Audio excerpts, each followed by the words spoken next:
Everybody was kung fu fighting. Hello everyone, this is the Kung Fu Panda Show, and I am your host, the Kung Fu Panda.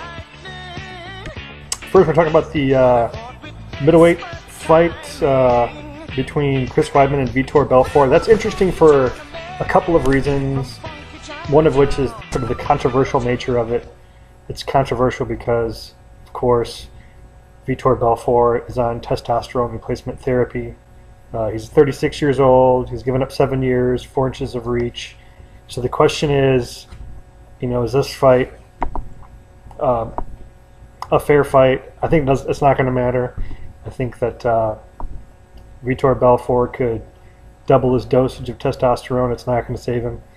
I think Chris Weidman's 4-inch reach is going to be problematic for Vitor. He has the advantage. I think probably his kicking is way better than Chris Weidman. Chris Weidman doesn't use a lot of kicks, or at least he's not a prolific kicker.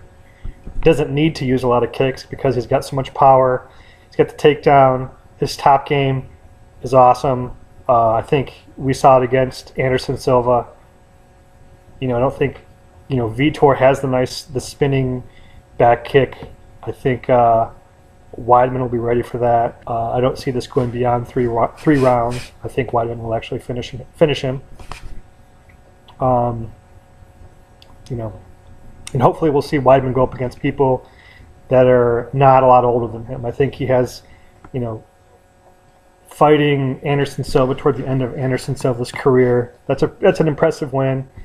If he beats Vitor, that'll still be an impressive win. Not taking anything away from them. They're both former champions. But it'd be cool to see him go up against fighters who are his age. And also, it'd be nice to see him go up against some folks that are, equal in terms of wrestling skills. There are some good wrestlers out there that can prevent the takedown and then make it a stand-up fight.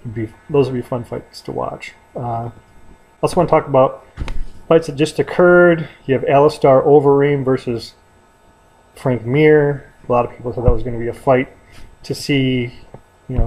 It's a retirement fight. Although Frank Mir has said he's not going to retire because, according to Frank Mir, he thinks that he can still sell tickets. Maybe he can.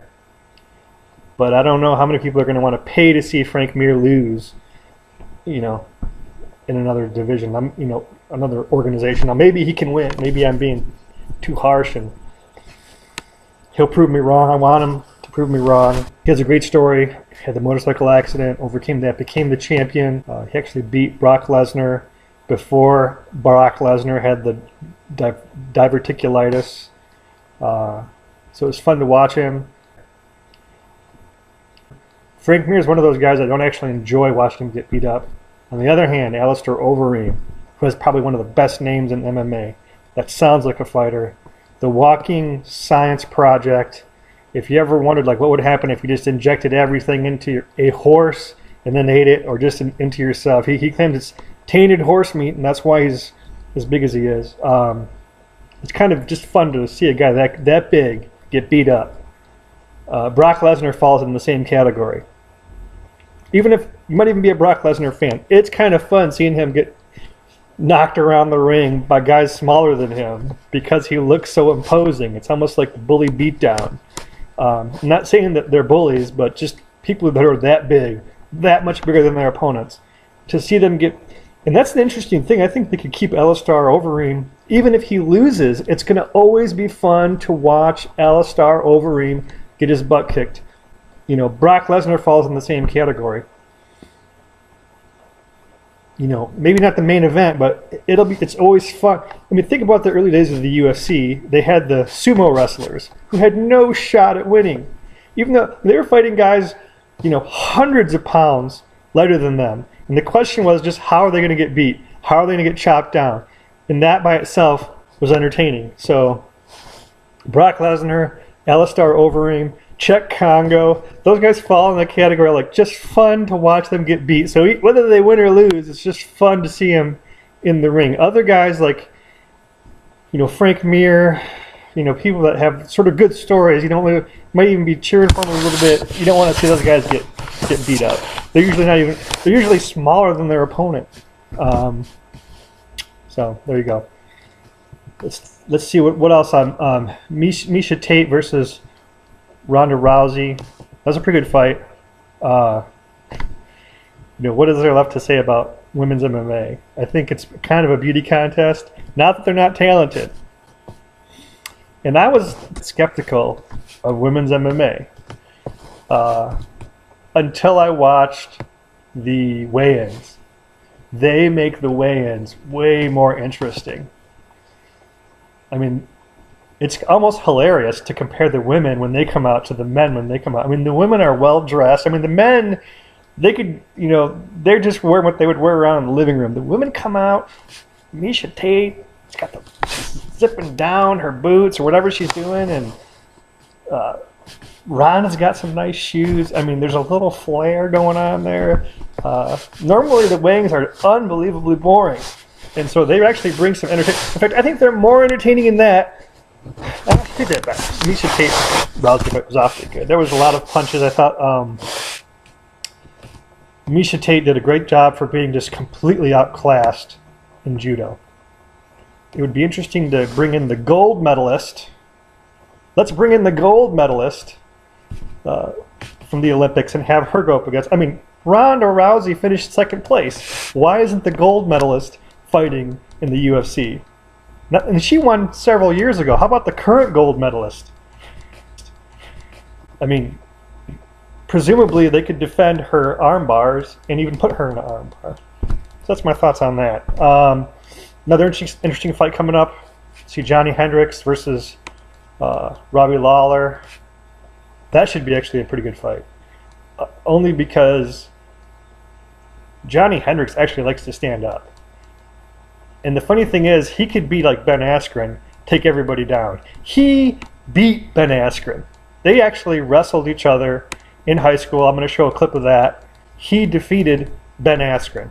So if Johny Hendricks wanted to win all of his fights by taking people down, he could do it. But unlike Ben Askren, he's got very good stand-up.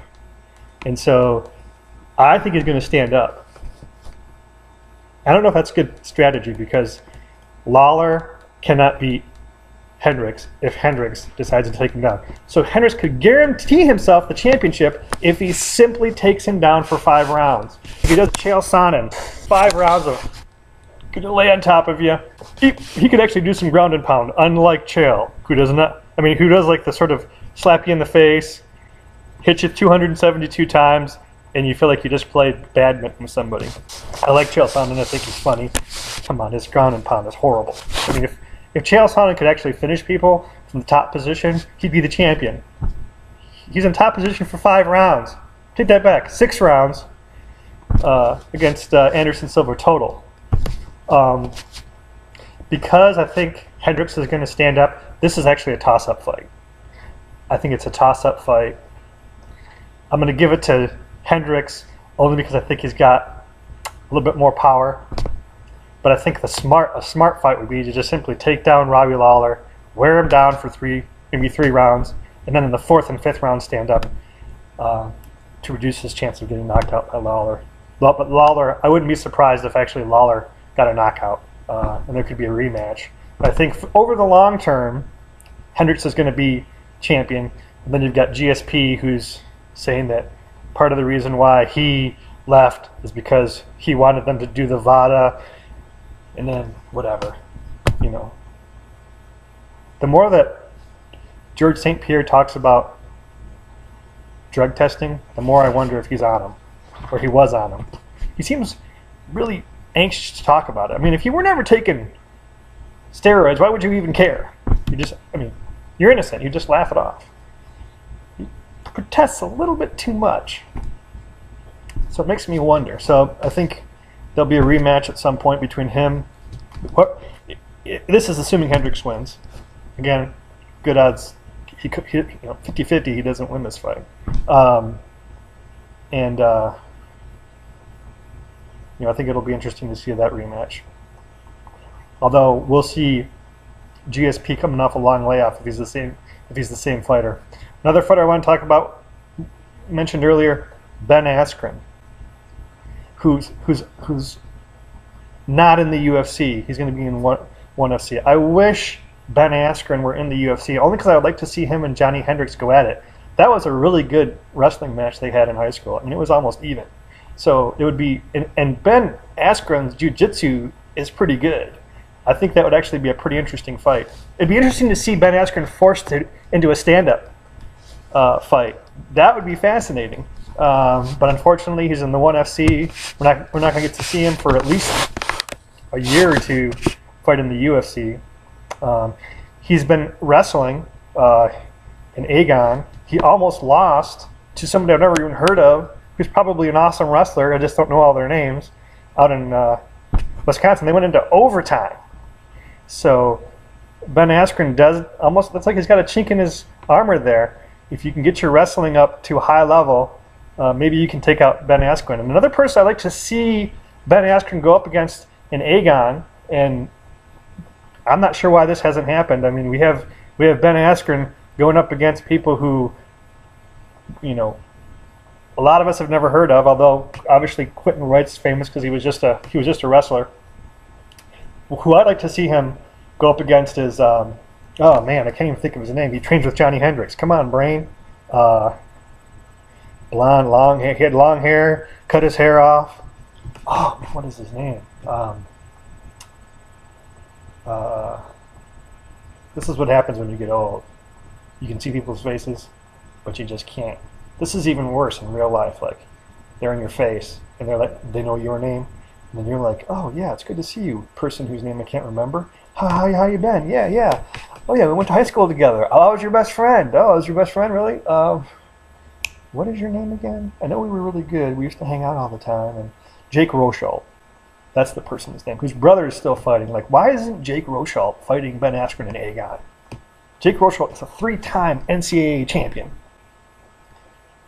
And he's not being invited to go up against Ben Askren. Is Ben Askren trying to dodge people? I mean, he's bringing in these people that he knows he can beat. Maybe not. I'm just kidding around. They're legit, his opponents. But why not have Jake Rosholt step onto the mat, and then if he beats Ben Askren, he can sign on to ONE FC, and they can actually have an MMA fight. Because I think Jake Rosholt could beat Ben Askren in an actual MMA match. I think he could actually beat him in wrestling. And so why aren't we seeing that? Let's see that. I mean, he's trying to get Kyle Dake, who's like probably the second best wrestler in his weight class in the U.S., behind Burroughs, to wrestle him, who would, by the way, destroy Ben Askren. Jake Rosholt. Let's get him in the ring. Let's get him into the octagon. Not even the ring. What am I talking about? Let's get him on the mat. Then if he wins, let's get him into the MMA. Whatever they have in ONE FC. Is it an octagon? Is it a circle? I've never even watched ONE FC. That's the other thing. Why don't they have like a deal in the U.S. where we can actually watch ONE FC? They've got some pretty good fighters in there.